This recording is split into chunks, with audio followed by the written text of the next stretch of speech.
publications. I guess for the longest period of High Times, where he was first the managing and then the executive editor. And he also worked for Video Game Magazine, Village Voice, let's go on and on.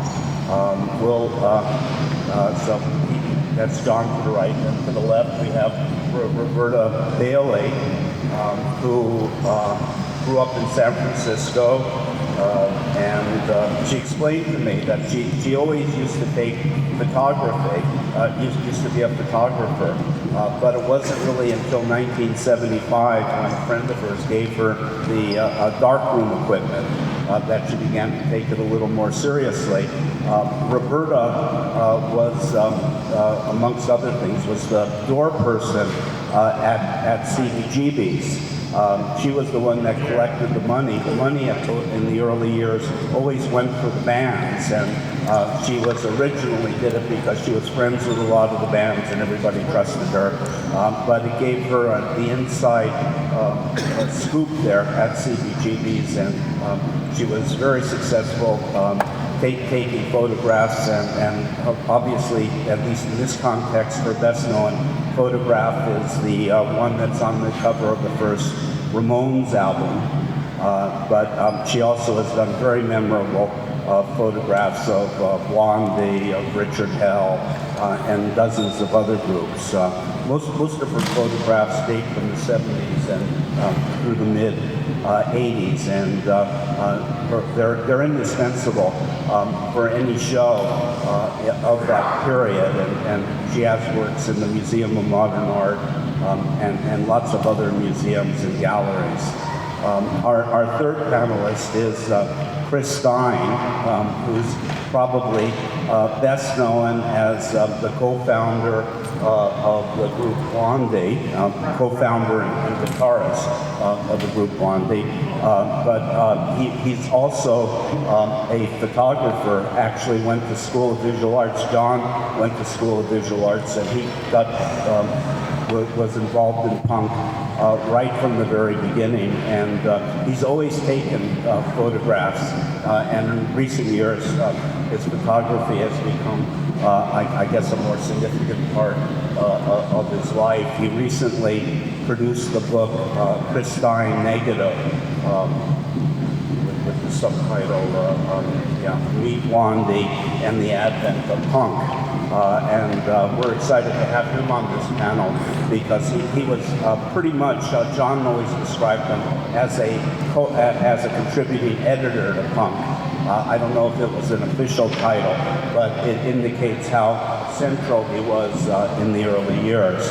I was going to just start off here by asking each of the panelists to just explain their connection to Punk magazine, and obviously I think the one to start with here is John.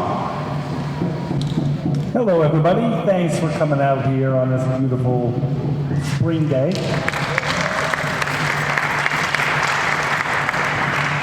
But after Punk magazine went out of business for the first time in 1979, it was pretty much all my fault. The whole magazine and the failure of punk to become successful. Since then, I found out that a whole bunch of other people were responsible for its success. But it was my idea to start a magazine about punk rock. I was a big fan of Alice Cooper and New York Dolls, and I heard about this scene happening at CBGB's. Now, Roberta and Chris were there way before me, so they can talk more about that. And it was my idea to start a magazine. It would be like the Mad Magazine of rock and roll. So we'd have a lot of cartoons, photo comics, and kind of different interviews, not so serious. Punk rock was not that serious. So, thank you. Okay, we'll hand the microphone here to Roberta. Yes, I became involved in Punk magazine about 1976. I think it was January. One night when I was working at the door, McNeil, who was also part of Punk magazine, came in and he said, I'm Legs McNeil, I get him for free. And I said, no, please. He says, I work for Punk Magazine. And I said, oh, give me a free copy of the magazine, I'll let you in. He goes, no, it's 50 cents at the bar. So I'm like, I thought he had a good attitude. I let him in. We all probably regret that now. Anyway, so I went that night and bought the magazine at the bar for 50 cents, and I went home and read it, and it was just the best. That was Punk #1 with Lou Reed on the cover. And I just laughed out loud. It was the best thing I'd ever seen. I'd never seen a rock magazine, if that's what it was, anything like that. It just had every element. There was an article on Marlon Brando, and there were cartoons and sort of wacky stuff and games and Ramones, and then there was this incredible interview with Lou Reed that was part photo comic, and it was astonishing. So I was like, I have to work for these guys. And luckily, John and I really hit it off and loved collaborating together. And so from that point on, I started working for the magazine. I became the chief photographer and really got to do all the crazy, wonderful stuff with them that we'll talk about later. Okay. You want to maybe take that one? Thank you. Okay, Chris. Yeah. My first memories, there's a flyer in there that says Punk is coming. And that was my first encounter to, oh, you got it? Is it up? This thing. So it wasn't just me. There was a bunch of people, and we all saw that, and we said, this is the shittiest name for a band. And we just assumed it was a band with a really dumb name that was about to show up on the scene, who were calling themselves Punk. Little did we know it was these guys with their magazine. And, one of the aesthetics of Blondie was always comic books and grade B movie culture, so it was a no-brainer, and these guys were nice guys. John especially. Legs is kind of a jerk, but he was a nice guy. And we all hit it off, and it seemed, it was very do-it-yourself. There was no corporate entity overseeing the whole production or anything. Just everybody slotted themselves into where they found themselves to be. One of my favorite things with Punk was that you guys printed that interview I did with Ronnie Toast. And Ronnie Toast was just a real character who was a friend of a drummer, and I interviewed him on about his crazy rantings about how he loved Godzilla and stuff. So I can't quote it verbatim. We published it because Debbie hand-lettered it. Debbie hand-lettered it. We published it because Debbie Harry hand-lettered it wasn't the interview. Ronnie Toast. That's how closely we collaborated. Yeah. Chris also wrote a story about UFOs in Australia, and a photo comic with Devo. Yeah, Devo. Chris was always coming up with great ideas for the magazine. I try. Yeah, I think that one of the things that should be said here is that John was a cartoon major at School of Visual Arts. Chris was a photography major at School of Visual Arts. And the cartoon aesthetic is central to punk. Now, I have a couple of images here, which, okay, we got one problem here that basically is saying that I'm running out of battery here. Yeah, let me plug it in. Okay. Plugging it in, that's a good idea. Okay. I've put together just a few images. This is an early shot at what they used to call the punk dump, which was one of these low-rent rentals. What was that, in Hell's Kitchen? Or, it was on 356 10th Avenue. Yeah. 30th. 30th and 10th, where the Hudson Yards project is taking root. Yeah. Did Punk predate Sniffing Glue, or was Sniffing Glue? Yeah. Did it die? Did it die? Okay. Yeah, because I guess without the Ramones, they never would have had a title for their magazine. Yeah. Needless to say. Sniffing Glue came out in like the summer of '76. We had already published 5 issues by then. Yeah. And the first issue featured Blue Oyster Cult on the cover and the Ramones. And they loved everything about New York, and they loved Punk Magazine. By the third issue, they hated everything about Punk magazine and everything coming out of New York. Because by then, the scene in London had kind of fully formed. And they knew it was good hype to get into a wrestling match with New York. Okay, well, are we going to get this working?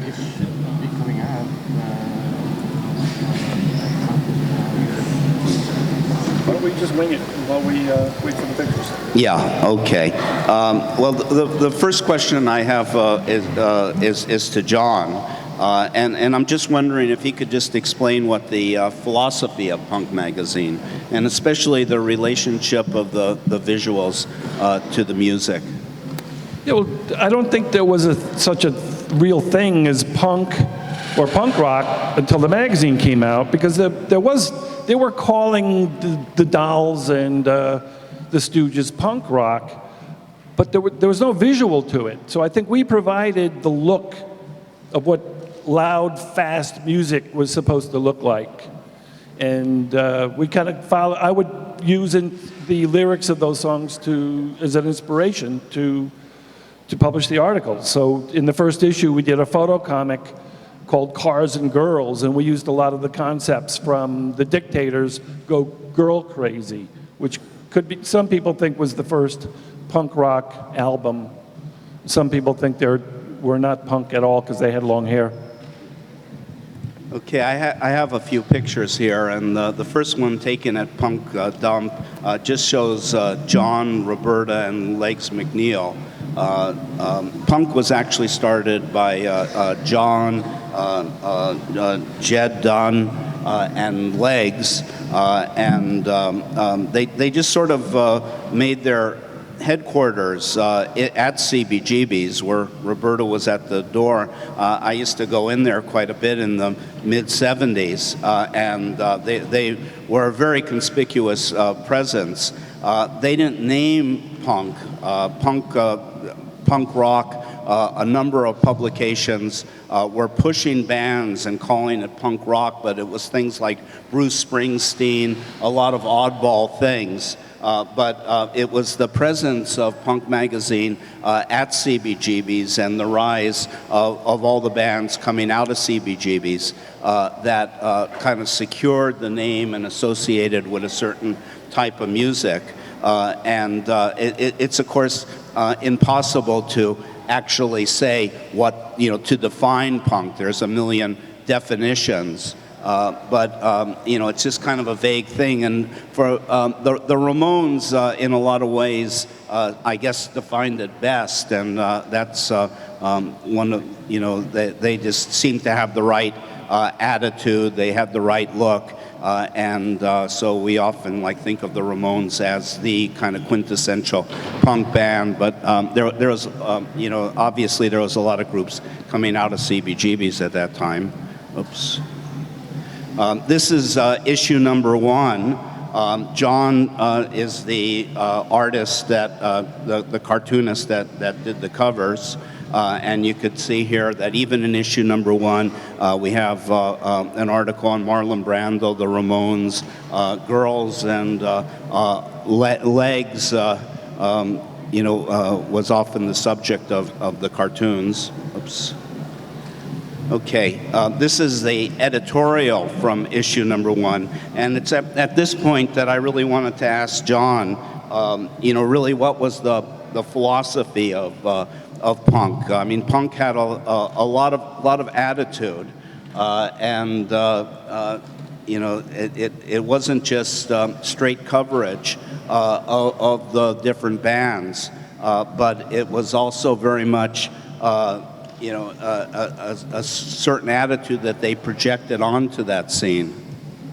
Yeah, well, the three of us, Ged, Legs, and I, were very aware of the media. We would talk about how a decade would define itself in the middle. The Beatles came out in the middle of the 60s, and the rock music really took off. And we figured it was about time for a new movement to start, and we conspicuously considered punk to be the voice of the punk movement. This disco editorial I wrote as a joke, And I was a little bit shocked when people wanted us to make T-shirts with this and really promote the Death to Disco movement. And I wanted to ask you about that because lately in interviews, I always, especially the last 3 years or so, it keeps coming around to this anti-disco movement. And was it really, I mean, did you really hate disco music, or was this more of a stance against commercialism the same way somebody would hate Justin Bieber nowadays? It'd be more like hating Justin Bieber. I mean, I wrote the editorial because I had a space for an editorial and I didn't know what to write in it, and it was due at the printers. And I started getting really sick. I had the flu, I had a fever. So I just wrote like the stupidest thing I could think of. And everybody loved it, and it became the focus of the magazine. But I remember Iggy met with us, right? And he was like, oh, you shouldn't hate any kind of music, it's bad. It's like, I try to explain to people it's a joke. It's not serious. We don't want you to go out and kill disco people. Just, you know. Well, it became very serious. I mean, people began to associate it both in terms of sexual orientation and in terms of race, and which is, you know, not something that was intended. Yeah, well, nobody was playing disco at CBGB's, so I think everybody was really dedicated to the fact we loved rock and roll, and we wanted to see rock and roll back in prominence, right? At least in 75, 76, that's how people felt. Okay, I'm going to stick with John just a minute. This is one frame from a cartoon in issue number 1. And I always loved this particular frame, well, I'm tired of being treated like a piece of shit, which I think summarized a lot of people's attitudes at that time, and maybe John could comment on that. Well, I want to say one more thing about disco. I give credit to Blondie for killing disco, because when they brought out Heart of Glass, all the discos started playing punk rock and new wave, right? It was really a weird moment for us because we came out of the rock and roll environment, and then suddenly we would be in these just full-on disco clubs where nobody would know about anything else about us except for the one song. So it was just odd. And we did a couple of TV shows were exclusively disco oriented, and then we were just an anomaly. But I always liked disco music. It was, for me, especially the early stuff, was very raw. Rock the Boat. All that stuff. Yeah, well, Heart of Glass comes out of Rock the Boat a little bit, Yeah, we liked disco at the punk dump. But I never liked the Bee Gees except for the disco stuff, really. I was never a fan. The disco stuff was great. But yeah, being treated like a piece of shit. I mean, New York was really run down then, and when you're a teenager, you always feel oppressed. And I think we were trying to describe that kind of teenage angst and depression. But at the same time, we had the rap movement going on uptown, which started a little later, probably 74 to 77 was going on. That was very disco related, oriented. So that's where a lot of the discussion comes up these days about. Right. I saw recently there's an English documentary, and they talk about how 3 music movements came out of New York in the mid-'70s, which was disco, punk, and rap. And what they did with disco, which kind of surprised me, although it's part of its history, is they saw it as coming out of loft parties, gay loft parties. And they equated all 3 styles as being a kind of street culture. That's called 1977, The Coolest Year in Hell, if I'm not mistaken, which is really great, and it's just on YouTube. You can plug in and watch it. Yeah. Let me hand the microphone to Roberta about the philosophy of punk magazine as you see it. Well, what struck me about punk first and attracted me to it was the humor, I think, and the strong visual content, but also the humor, because it didn't take itself seriously. And Rolling Stone was the premier magazine at that time, and I think Rolling Stone was very serious about rock. And that served its purpose, you know, when rock was still trying to get legitimized, but by the time punk came along, rock was like sort of too legitimate and too establishment and too stayed kind of in what it was. And so punk was, the rebellious aspect of it was also something that really appealed to me. But I think the visual aspect, the photo comics and the humor was really the main thing I really loved about it and still do. We did cover Donna Summer in punk, remember? We had disco, yes.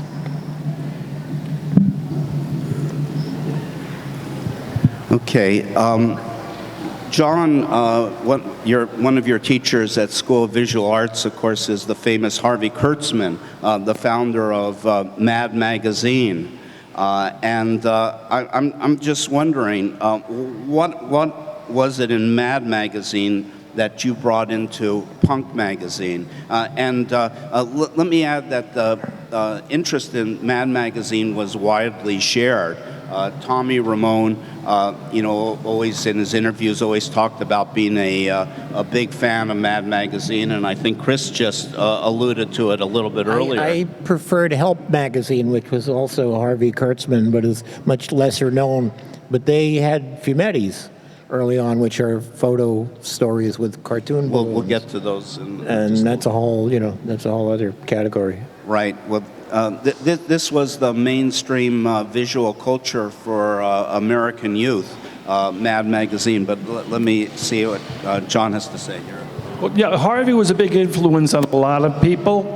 Back when he was doing Help, his assistant, art assistant, was Terry Gilliam, who went on to join Monty Python and direct a lot of movies. His secretarial assistant was Gloria Steinem, who started Ms. Magazine. And there was those photo comics he did at Help involved people like Woody Allen and Sid Caesar. He was working with some really top name talent. So he showed me some photo comics that were being produced in Europe. And they would do outrageous things to the photos. Instead of just publishing a photo, they'd stretch it. It'd be like using Photoshop today. So that's sort of where we took off and started doing more outrageous things with the photographs. It was all my two favorite photographers on the photo comics were Roberta and Chris, because they both got it. Roberta always left, and Chris always left room at the top for a word balloon. They always captured the action. It didn't look like a portrait. It looked like something was happening. So I was always an admirer of their work. It was so exciting doing those things and seeing the contact sheets when they came back from the photo shoots. So I'm thrilled to be here with these two. Yeah, that's what I love partly about shooting the photo comics was because we'd be shooting something and I'd say, but wait a minute, that, isn't the, and then they'd say, don't worry, we're going to draw it in later. You don't have to worry. It was like shooting against a green screen now for movies. Whatever wasn't in the photo, we didn't have to have too many props because they'd draw in the waves later. Joey didn't have to go surfing. They drew in the waves. We didn't have to hire real aliens. We just made Joey's brother into an alien. So it worked out really well for the special effects. I was a big fan of that. Yeah, we'll be getting to these fumetti comics that were a big part of punk, the Legend of Nick Detroit and Mutant Monster Beach Party. They'll be coming up just a little later. I had one more question here for John, and then I'll be asking Roberta a few questions. I just was wondering if John, you could just define your particular cartoon style. I'm known as a Bigfoot cartoonist, also known as a grotesque. That's the style I draw in. Because I draw people with big feet, and I make them look really grotesque. Okay. Here's, of course, another issue of Punk Magazine. This is issue number 3. This is the Ramones issue. This one's a little different for you. This has got an Egon Schiele thing going on almost. If you, Eisner, yes. yeah. Well, I also work with. And you like Basil Wolverton, right? I see that in there a little.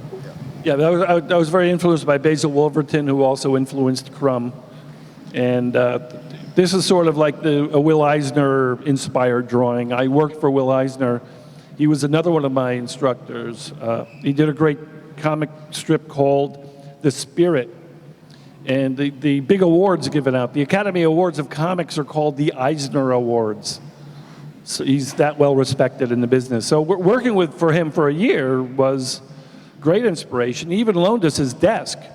He had this big desk, as big as this, bigger than this table. So he was very supportive of the magazine. Oh, and I remember Harvey Kurtzmann. We brought him to CBGB's, and you met him, and Debbie, right? Maybe. We were trying to talk him into doing a little Annie Fanny about punk rock, but he didn't think of it. A Little Annie Fanny was a comic strip Harvey did for Playboy magazine. He gave up on publishing magazines after a while, and Hefner was a frustrated cartoonist.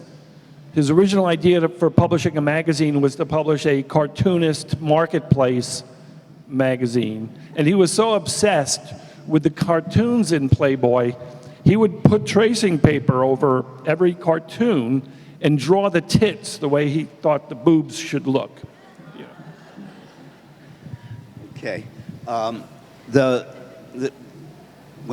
Just looking here at the Ramones issue brings us to Roberta's contribution in this particular issue. It's an interview. There's an interview with the Ramones and some information about them. And Roberta did the photo shoot for it. I'm just wondering if maybe she could talk a bit about this particular photo shoot. Sure. I went with John and Legs to the Ramones, what's called the Ramones Loft, which was Arturo Vega's loft on East 2nd Street, because we were going to put them on the cover. They'd been in the first issue, but this was going to be a cover story on them and a longer story and more photos. So we went over to the loft, and we did quite a few pictures inside the loft in front of the Ramones banner, but it just wasn't getting the right feel, and so we decided to go outside, and we walked out of Arturo's loft, made a left, and there was a playground, and we went into the playground and did a few different setups there. There's one wall here that you see, which is different from the album cover wall, and then there was it was a playground, so there were wire fences around it. We did some behind the wire fences, all kinds of different things, but this was the 12th frame on the third roll of that session, and it was only the 35th roll of film that I shot through my camera. And it starts out, if you see the smiling picture that's in the exhibit, that's above this one in the first room, the smiling one is before that. Maybe it's the third or fourth frame. The first few ones we were goofing around, trying to probably relax them a little. Arturo Vega was also there as the art director. And so they're laughing in some of the pictures, but then I think it was like, well, now we're going to get serious and not smile. And so for the whole rest of the roll, there's no smiling, except, of course, when Dee Dee steps in dog shit and reaches down and picks up a stick to wipe it off his foot, and then starts waving it around the other Ramones, and they all run out of the frame. And so there's just Dee Dee standing there maniacally waving his shit stick. But other than that, there wasn't a lot of laughter on the rest of that roll, and that the classic image of the album cover was, became really their image. And in most photographs after that, if not all the photographs officially that they posed for, they did not smile. That was just part of their image, I guess. Roberta, I remember once you showed me an old photograph of yourself in a newspaper. You were, I don't know, how old were you? You were about 13 years old, and it's a picture that was meant to illustrate Beatlemania. And there was Roberta screaming her heart out right in the front of the picture. And I think in part, Roberta, often when you do interviews and stuff, you often think of or express that you're a fan of the music first and a photographer second. And I'm just wondering if you can elaborate on how this actually affects your photography. Well, you know, when I was 13 and the Beatles came out, they were a huge influence on me. I saw them 3 times. The picture that Mark's referring to, I'm actually being thrown off the stage by a security guard, but it was after the Beatles had left the stage because we had great respect for the Beatles and we thought it was very wrong to interrupt their performance, and especially because it was only 29 minutes long. So we went up on the stage after they left to touch Ringo's drums as a, you know, tribute to the Beatles, and that's when we got thrown off the stage by the security guards. But I noticed a lot of the photography I began to be exposed to were album covers, and you know, the Beatles were photographed, as were the Rolling Stones, by many very excellent photographers, and so I think that sort of put the photography idea into my mind at that age. I did take pictures of the Rolling Stones in 1966 from the front row with my Instamatic. They're not the best pictures I've ever taken, but they do capture an historic moment. I do remember being very disturbed because I was on the right side where it was Bill Wyman. Instead, I wanted to be on the left side where it was Brian Jones, but you don't always get what you want. So yeah, a fan was what I was. I mean, I came to New York from London, where there was a very dead time in London. There was pub rock, but pub rock was very non-visual. People just were really wearing their street clothes onto the stage until a band called Kilburn and the High Roads came along, and then a band called Dr. Feelgood came along. And those bands really kind of got more into the visual aspects and dressing and having a different look on stage and being very unusual. And that was really a precursor happening right around the time of punk. I mean, Chris remembers Clem coming back from London, where Dr. Feelgood had a #1 record, and he brought the record back, and it was this great record, like, look, wow, what this band's doing, you know, playing this music, and they have a #1, which was inconceivable to anybody in New York at that time, where even the wonderful, great New York Dolls had really not made a dent in the charts. So here was a band of scruffy young men from Canvey Island playing this fast R&B, super fast, and having a wild guitar player, and there they were at #1. So that was part of an inspiration that, you know, maybe there could be a breakthrough. You know, it was amazing to experience. But I didn't experience that part when I was in London, except for Kilburn and the High Roads, which was Ian Dury's band, who wrote Sex and Drugs and Rock and Roll. I didn't see the Feelgoods until later, but then I came to New York and I really saw something was happening in New York, and the rest is history.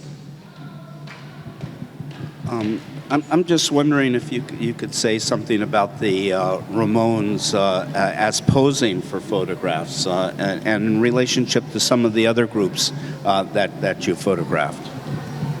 I don't think the Ramones were particularly fond of having their pictures taken. I mean, there's definitely people who just love having their picture taken, or at least are very, very good at it, such as Debbie Harry, Richard Hell, David Johansen. These were people that flourished in front of the camera and loved having their picture taken, understanding also how important the image was.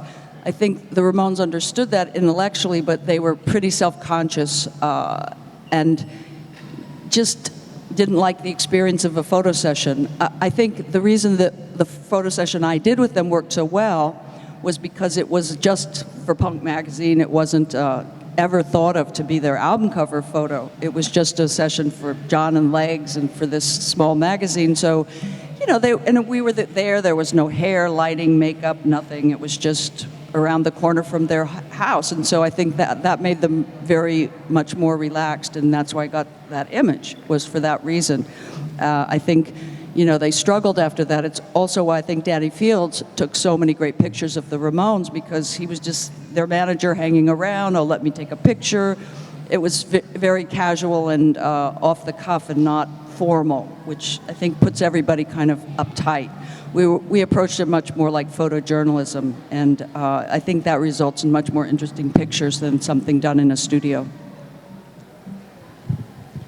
Okay, the next few questions are for Chris, and I'd just like to start out. I remember back in the 60s, a lot of the rock musicians, especially the ones of England, they always seem to come out of art school. And I'm just wondering a bit about the choice between being a visual artist and being involved in music.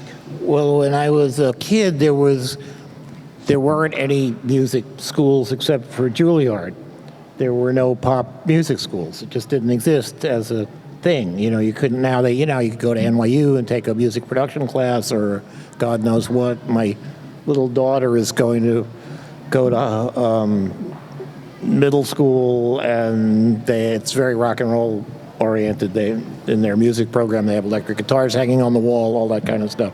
So my mom was a painter, and I just, gravitated towards the fine arts. Actually, I was a fine arts major, but when I was in visual arts, it was the height of the conceptual art period, which I found kind of dry.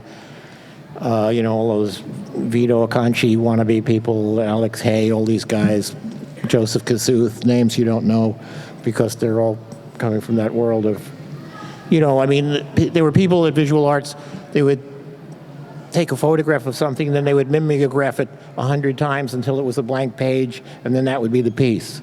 So being more of a romantic, I gravitated into photography. And luckily, I was crazy. That's how I got on welfare and was sent to visual arts as a result of being nuts. It paid off very well for me. So.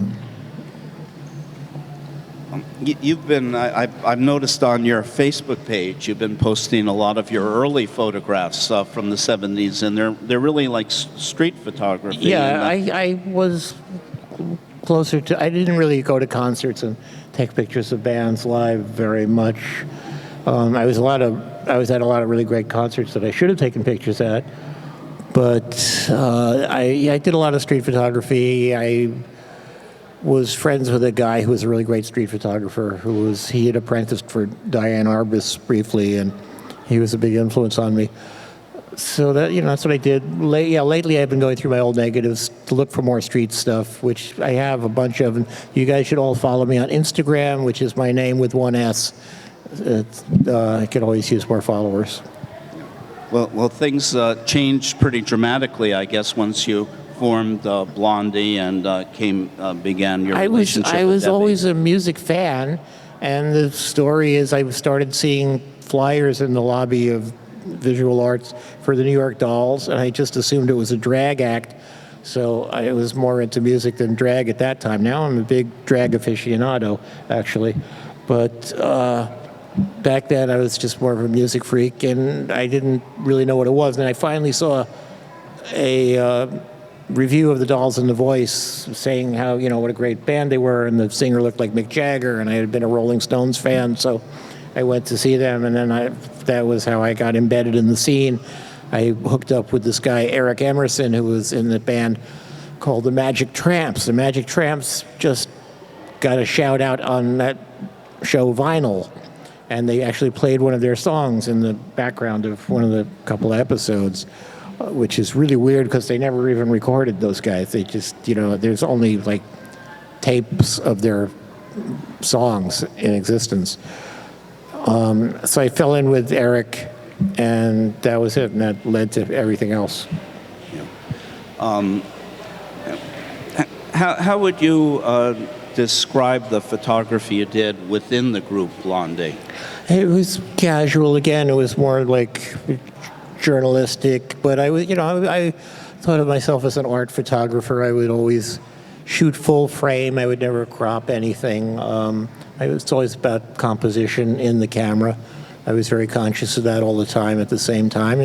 But then, Debbie was such a great subject. It was easy to get cool pictures of her. And then I was, with all these charismatic people in the CBGB scene, so it was easy to get pictures of them too. Well, this is from a very early issue of Punk magazine, the Punk T-shirts that John's wearing. Well, that was like a hand-painted prototype, if I remember correctly. Do you remember that? We had one that was like you did in some kind of white acrylic or something. Right on it was definitely a prototype that we had. very early on. It was not silkscreen. Well, we did have T-shirts around that time. Elin Wilder made them. The first time I ran the T-shirt ads, I just drew a cartoon of a skeleton wearing a punk T-shirt. But then Elin made them up around March, so you might have had a T-shirt for Debbie back then. Yeah, I remember absolutely similar. that it was not, it was rough. Elin took the logo from the "Watch Out, Punk is Coming" poster, which is not the same as the logo on the magazine. So it was always it's always tricky to see what it is. But And are those Polaroids? Because yes, I don't have those they anymore. were Polaroids. Whatever the heck they are. Yeah. yeah. And then the next issue, we ran this as the playmate of the punk playmate of the month. And it's actually like a poster. It was a 3-page poster. Well, the best story about that is we did a session with Debbie with no clothes on, being covered up by a Gibson SG, which is a guitar, right? And we took it to John, and he said, "These aren't punk enough." And so then this was a reshoot that was more punk. We ran one of those photos. Yeah, but there's I one thought in there this somewhere, looked more punk rock than. Well, I've been seeing out in the world now that, Harley Quinn from the Suicide Squad movie is styled very much like this photo. It's a great photo. Great T-shirt, great everything. Right? Is that a great photo or what? Yeah, yes. And the glove thing was a Johnny Power Ranger toy, one of those things that you would, it did shit. It had little plastic things, and you put batteries in it. And then I think you touched your fingers together. It had wires and little metal things, and you'd go like this, and then it would shoot or something like that. But it was broken anyway when we, found it in the garbage or a junk store. Shooting a ray gun with her other hand. She's got like a ray gun in the other hand. And the Vulture T-shirt that became a thing. The Vulture T-shirt was my friends found years before in Brooklyn, and we never really knew what the hell it was. It might have been a softball team or something. Someone remanufactured the Vulture Yeah, shirt, right? it was part of the Blondie merch crap. Yeah. Well, one of the questions I have is how important was Punk Magazine in helping define Blondie's image? It was in there, certainly. It was, Punk Magazine was just very important to the community of what was going on at CBGB's. It was definitely a unifying force. We have to certainly give them props for that. Brought a lot of people together and was a voice for things, just, really a little early on. I mean, what was the first year of Punk?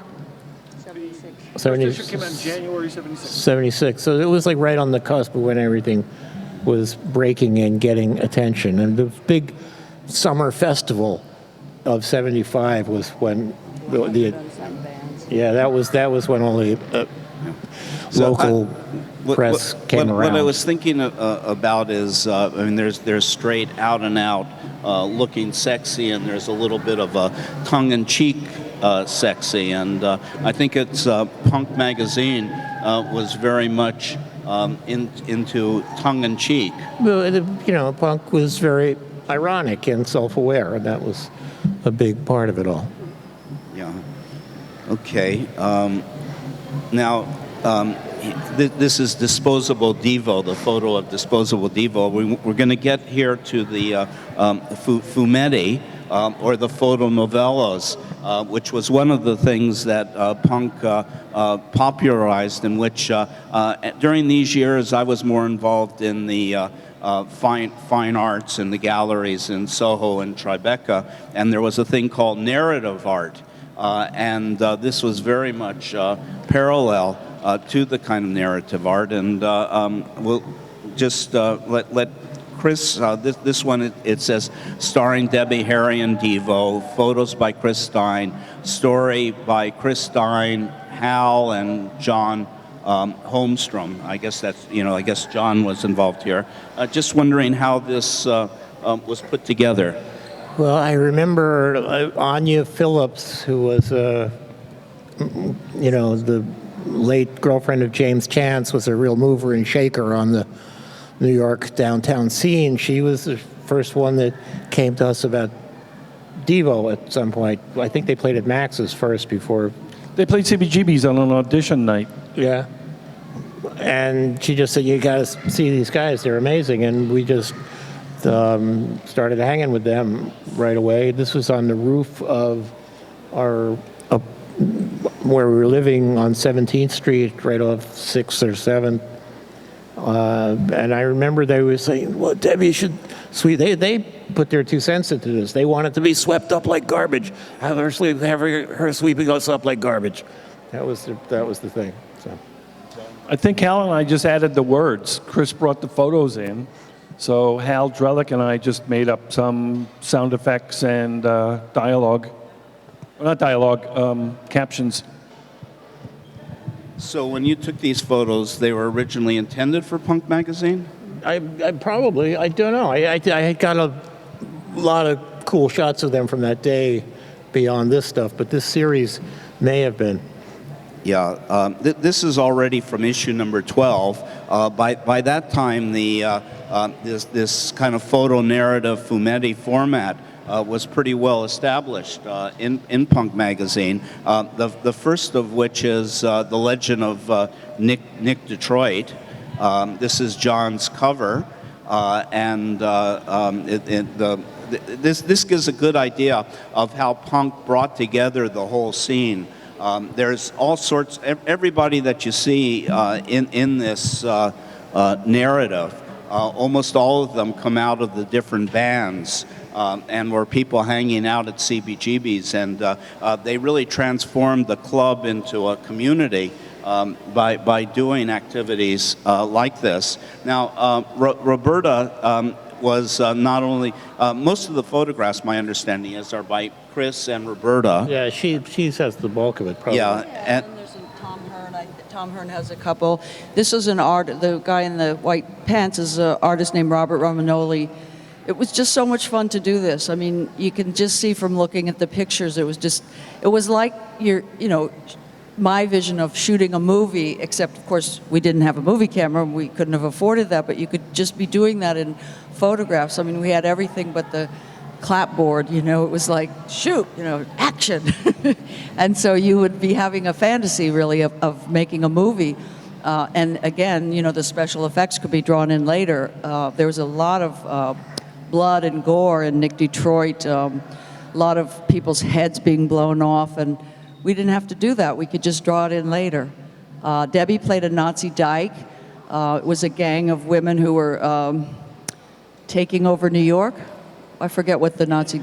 The world. Taking over the Yeah, world, sorry. the world. So we had Helen Wheels, Anya, Debbie, that was who Nick Detroit, who was the sort of, Dirty Harry character, was a very embittered ex-cop, but he was called in because, he was so good. He was called in to clean up the Nazi dikes and the shootout on the Staten Island ferry. It was very dramatic, and I love this one, sort of a film noir, which is very different from Mutant Monster Beach Party, which was... I think it's there's this comment here about our current times with the fact that we're dealing with Nazi dykes and that you could easily put a swastika on the cover of your magazine. It was like, ha, ha, ha, nobody gives a shit, There was a book that came out in the 70s called Trout Fishing in America, and they put a big swastika on it, because the thinking was that the best-selling books were about Nazis, fishing, and America. Well, so all those- they all put those- out, that's why I thought putting a swastika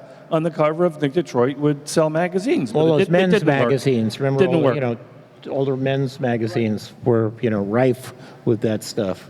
So here we could see some of the special effects that John and the other cartoonists that work for Punk Magazine added, whether it's But this photo is by Chris, right? You shot the Tough Darts. Did you pick the location? No, everybody went on the ferry, which was... Well, no, this was in front of the St. Mark's Church. And I thought I wanted to mention this because that's a very popular place to shoot movies. I live across the street from it. So I thought it was kind of interesting that someone at the magazine had the good taste to choose that location.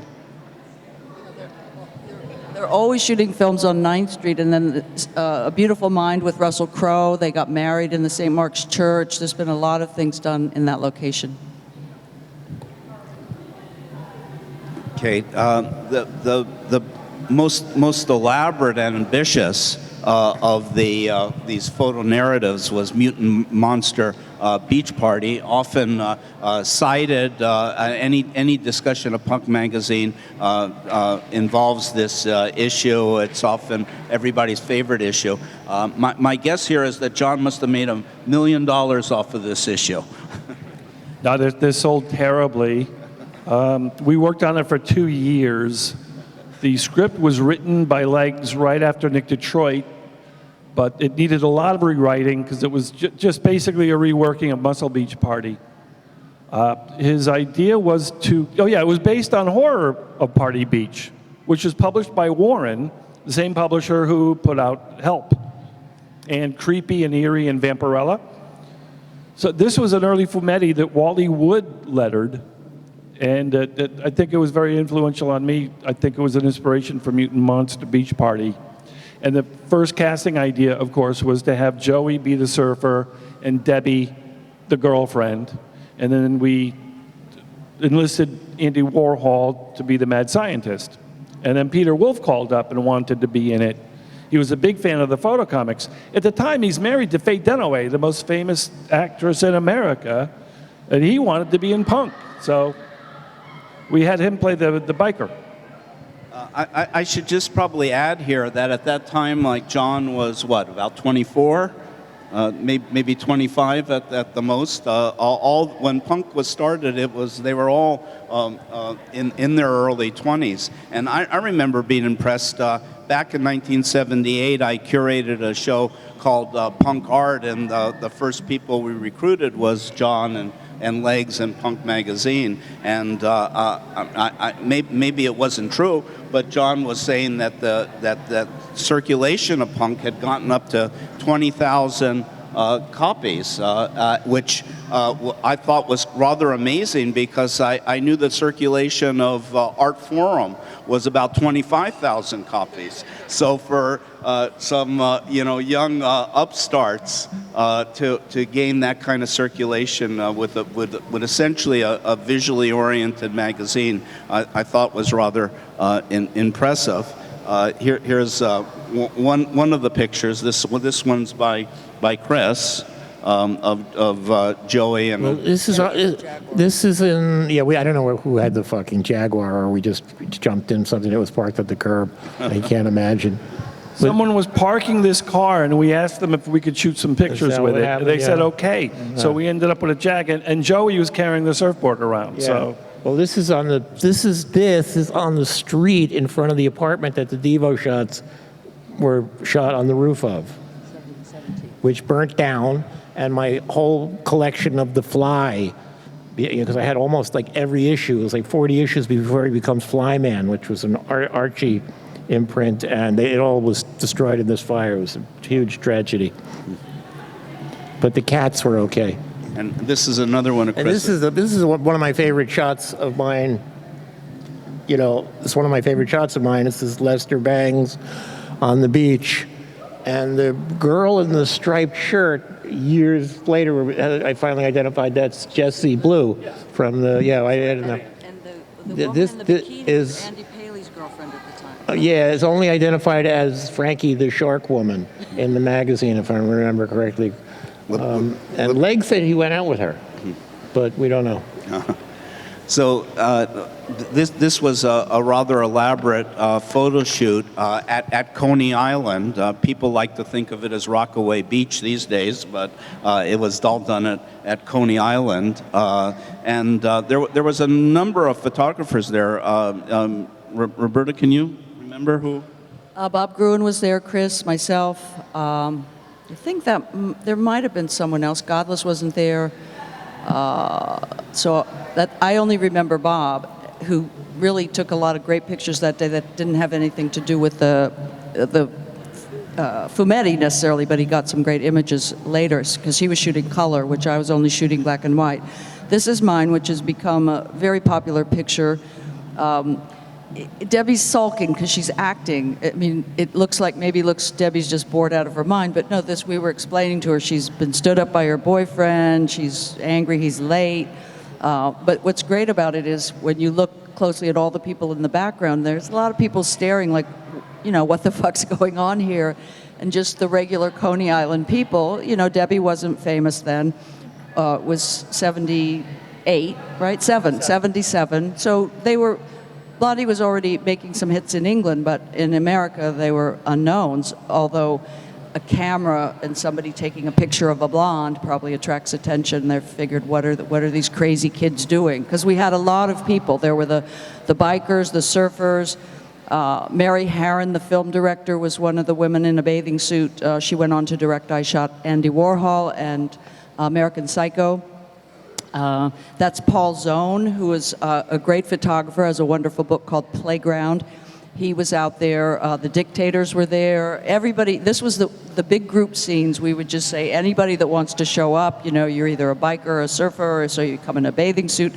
So it was like a whole bunch of people there. It was just really crazy and fun. And, It's amazing it was that organized, actually, that everybody would... It's hard to believe, yes. It is hard to believe that everybody would actually get to one place at the same time, especially during the day, too. So, yeah, people really, really wanted to be in Punk Magazine. So this is a picture I shot, which wasn't included in the Fumetti, but it's a famous shot of Joey with his surfboard, and it's actually my best-selling photograph. People just really like it because Joey's smiling, and he just looks happy, and it's sort of a happy picture. So,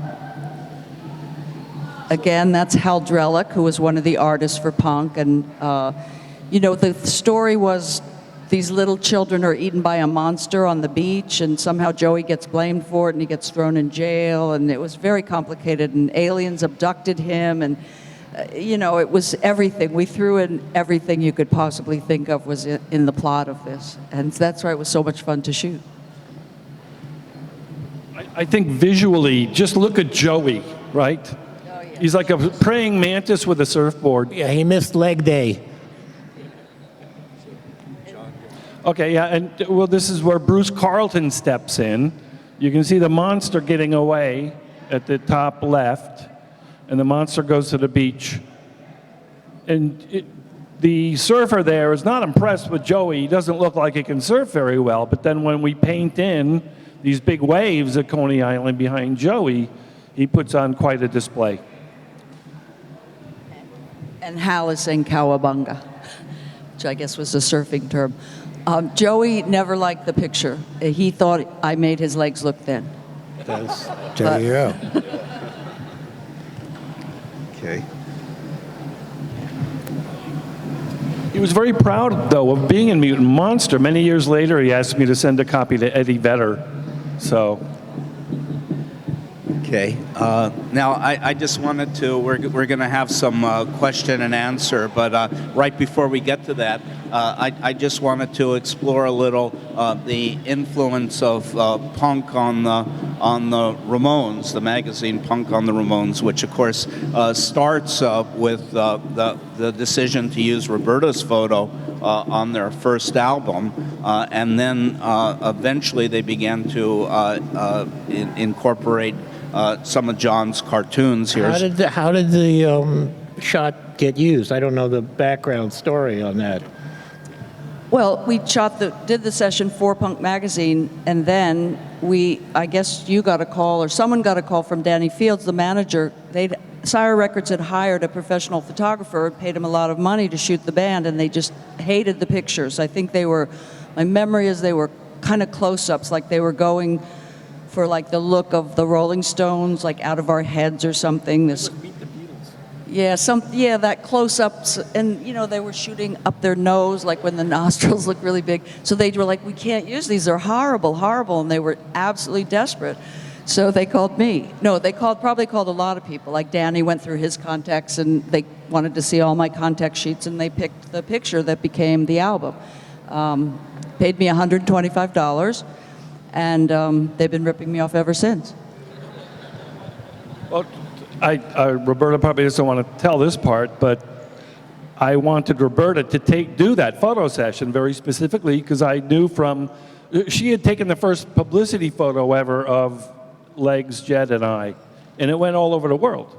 And she had done another photo comic with us that didn't work out. So I was like, Roberta, I promise you'll do our next big assignment. Turned out to be the Ramones. Johnny Ramone was like, what are you using Roberta for? She works the door at CBGB's. How can she take pictures? I was like, trust me on this, Johnny. And, you know, the rest is history. But, we never even saw the contact sheets. Everything went right to the Ramones. It was sort of happening at the exact same time. Now, for this image, Johnny has asked me to draw the inside sleeve. So I came up with some ideas, and I wanted to use Roberta's photographs and some other cartoonist, but Johnny was like, no, I want you to draw everything, and I need everything in 2 days. So I just knocked out all the drawings for the inside sleeve.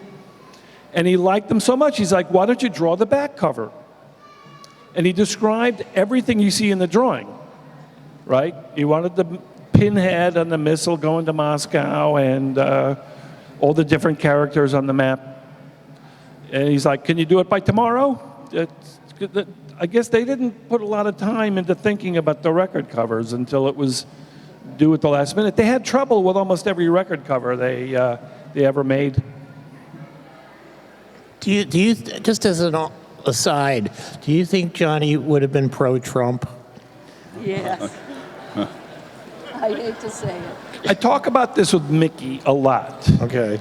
And definitely, part of it was a pose. Yeah, that's know? what I always thought. Because like Destry from our band, our keyboard player, was always on about how much he loved Richard Nixon, and he just did it to piss people off because they know every, you know. Nobody's a Republican. Yeah. If you are, Yeah. it just bothers everybody. Well, in the 70s, we had Jimmy Carter as our president, and he was elected with money from Southern rock bands. Right, they raised right. hundreds of thousands of dollars, and that's how he got his campaign going. Right. So what's the first thing he does as president is get Jesse Jackson to go on an anti-punk rock crusade, visit record companies and radio stations and say, we have to stamp out this punk rock thing.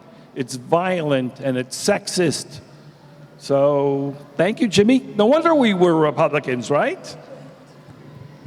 Well, I remember back in '78, about the time of that Rocket to Russia cover, Legs wrote a punk manifesto on the walls of the Washington Project for the Arts, and it starts out, there's no rock and roll in Russia. There's no McDonald's. And that was actually the inspiration inside the exhibition. We have the words to Pinhead written directly on the wall, and Legs actually came here and wrote those words. It's his contribution to the exhibition. John's contribution, of course, is this great map, which everybody gets with the handout, and which is loosely based on the Rocket to Russia cover. Did everybody here pick up a copy of the free map? Because they're available all over the place. Please don't forget. But about Russia, you know, we were hyper aware that behind the Iron Curtain, teenagers wanted rock and roll, but they lived under an oppressive government. So, I mean, they would go to jail. We have someone actually from the Ukraine in the audience who has told me, for real, you would go to jail or prison if you owned a rock and roll record. And they were crazy to get their hands on a pair of blue jeans, just to be that close to the freedom the rock and roll represented. Did you ever see the deal where they made records on X-rays, like flexi discs? I've heard about a lot of homemade kind of things. There was apparently a period where they were, I don't know how they would get them inscribed or pressed, but they used X-rays for records. Well, Tatanya out there put out a fanzine and tells me they would take a picture of the fanzine because they couldn't print it. So they just show people the photographs. So. Okay, I think we're going to take questions from the audience, but actually I'd just like to ask one. one question to begin with, which is just reminded with the Rocket to Russia and Lakes' punk manifesto and the allusion earlier to the swastika, which is my memory is that there was more than just a little attempt to be provocative and to be transgressive. Well, the Nazi dykes were the villains. We weren't saying it's great to be a Nazi dyke. No, I just wanted to say that's always been rock and roll. I mean, in the 50s, it was just having greasy hair and wearing pink pants was subversive. So rock and roll always, or good rock and roll always has some element of subversion. That's what it is. The CBGB was a biker bar back when Chris and Roberta were hanging out there. And the bikers were always wearing swastikas and iron crosses. So I think punk was kind of lifting from biker culture as opposed to the hippie culture, because we were bored with the flowers and the love and the colors. Well, we were black and white. That's what was so great about the first Velvet Underground album, because that showed up in the midst of the flower power movement here. Suddenly is this black leather record where they're singing about doing heroin and stuff. So I remember being very appreciative of that at the time. So. Right, and certainly the Ramones have a few provocative lyrics on that first album. Okay, well, let's just open this up to the audience and anybody that might have some questions. Maybe you could take one of these microphones, and why don't you take that microphone and bring it out. Anybody that, yeah. Would you want? Hello. I was born in 1978. Rocket to Russia is one of my favorite albums. It's one of my favorite albums. And also, Some Girls by the Rolling Stones is a favorite album of mine. I was wondering how, you're talking about disco, 1978. How did that Rolling Stones album, Some Girls, affect you guys when you heard it for the first time? Because, that was, disco. One of the things I always say, always in interviews, is that the first two Rolling Stones albums are completely punk. They're just blues-based. But the sensibilities, the rawness, the in-your-face quality, the first two Stones albums are just punk records. There's just no way about it. The songwriting is a little bit different. Shattered, I think, is the last good Rolling Stones album, and I mean, Some Girls, which has Shattered on it. Richard Hell actually covered Shattered at CBGB's in 1978. He was reading the lyrics off a paper. It was for a benefit, but he did it on stage with Elvis Costello. So, that's sort of, I think punk was a challenge maybe to the Rolling Stones. They might not admit it, but I think they kind of must have felt something's changing and they're on their way out. And I think that was the last stab, in my opinion. Thank you. I went to see the Rolling Stones for the first and only time in '75. It's the only rock and roll tour. The one where Mick Jagger had a giant penis-shaped balloon in the middle of the stage, and he was playing with it, and it was one of the worst shows I ever saw.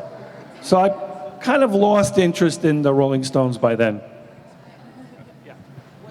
I saw the Rolling Stones 6 times, only once without Brian Jones, and it was Mick wearing spandex that was just the big turnoff. I saw them with Mick Taylor once. He wasn't quite in spandex yet, but that came later, the next tour. I saw the Stones in '69 at the Garden with the show that's in the movie, the Altamont movie, where he comes out and says, "Welcome to the breakfast show," because it was a matinee, and that was fucking awesome. But the giant penis, I've also used as a metaphor or analogy in interviews constantly when talked about Debbie being confronted with sexism, being a woman in the, this male-dominated industry. And I would always say, it was okay for Jagger to come out on a giant penis, but if Debbie came out on a giant pussy, everybody would be running for the aisles. Fucking Lester Bangs would have been, tearing down the fucking hall, screaming and tearing his hair out,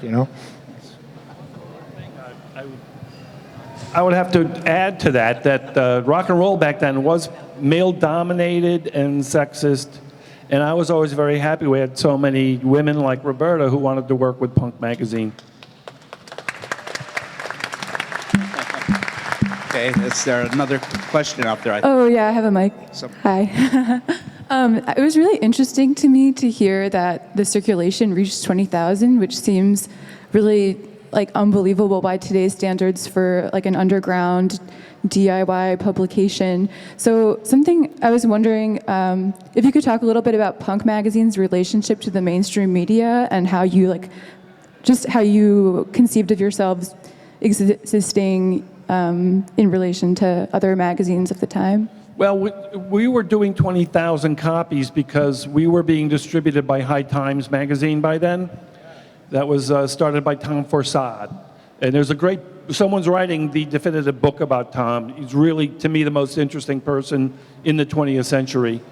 He had his fingers in everything. He brought Roberta and I on the Sex Pistols tour, for instance, because he wanted Punk to do a cover story on that tour. So he set up his own distribution network. And he was working with Hustler, Larry Flint's magazine. So these were mainstream media's worst nightmares. High Times and Hustler were like the devil incarnate. So we had our first big problems under that arrangement after Larry Flint was shot. And a lot of us think it wasn't a lone gunman. Do you want to just add there a little discussion of the phenomena of fanzines? Oh, there were fanzines before Punk, but they were mostly like little mimeographed things. There would be a couple hundred copies. I was always bothered when people would call Punk a fanzine because we were printed by professional printers. We did 4,000 copies in the first issue. And we would get mainstream distribution. The first issue of Punk was on newsstands. That's how Lou Reed saw an issue. He was walking down the street and saw a newsstand with a magazine cover and his face on it. We were in subway stations. So it wasn't easy to get on newsstands. It was always a battle. It still is. It's actually easier in a way now to get a magazine on newsstands because so many magazines are going out of business. But the other side of that is we're losing all the record stores and the magazine shops that sell this stuff. So I hope that helps you out. Okay, another question here. So you talked about how punk was really important in defining the aesthetic of punk. So I was wondering, like, the aesthetic illustrated in these photos that we saw and the ones in the exhibit are, they stray a little bit from what I always see as like the punk aesthetic, which includes like safety pins through the ear and like greasy, what is it called? The Mohawk, yeah, thank you. So was that more like of a London thing first and then came over here, or was that like later? A little bit, yeah. It's a little bit British, but it's also, you're younger and you've been exposed to stuff like Spike Lee's Summer of Sam movie, which is a complete exaggeration of what nobody looked like that going to punk clubs. Everybody, you know, it was casual. It was not, you couldn't go to stores and see 30 colors of jeans and vinyl tops and stuff like that. It just wasn't there yet. Everybody was going to thrift stores. Yeah, you couldn't even buy black jeans. I mean, that was pretty much unheard of. It came later. So New York had its own aesthetic in this 1974 of the ripped clothes and the safety pins, but that wasn't, it was functional. If you read Richard Hell writing on the topic, I mean, it was in Richard's book, he talks about how he thought through these things, but a lot of it was just that his shirt ripped and he didn't have another shirt. Then Malcolm McLaren, who was managing the New York Dolls in 1975, was a very big Richard Hell fan and came to CBGBs and saw all those groups. And he took the kernels of that aesthetic back to London, where he attempted to put several different bands together with Chrissie Hynde and Rat Scabies and all these different people that eventually became the Sex Pistols, who were wearing Malcolm's clothes, which were stylized versions of the punk aesthetic. Then kids started doing their own clothes, but also a lot of clothing companies started to make clothes to sell to the kids, which the New York scene kind of was the opposite way, you know?